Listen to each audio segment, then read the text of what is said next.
ఒకసారి ఒక పెద్ద యుద్ధం జరిగింది. చిన్న సైన్యంతో ఒక రాజు, పెద్ద సైన్యంతో ఒక రాజు యుద్ధం చేశారు. ఎవరి శక్తి కొలది వారు పోట్లాడారు. ఎత్తులకు పై ఎత్తులు వేసి ఎదుటి వాళ్ళని చిత్తు చేయాలని ఇద్దరు ప్రయత్నం చేశారు. కానీ పాపం చిన్న సైన్యం ఉన్న రాజు ఓడిపోయే పరిస్థితి వచ్చింది.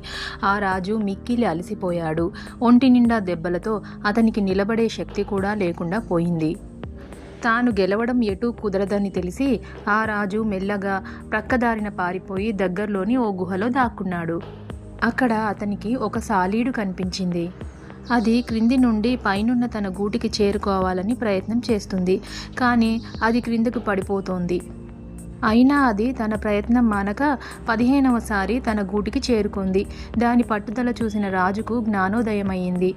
ఎన్ని కష్టాలు ఎదురైనా పట్టుదలతో కార్యాన్ని సాధించాలని నిర్ణయించుకున్నాడు.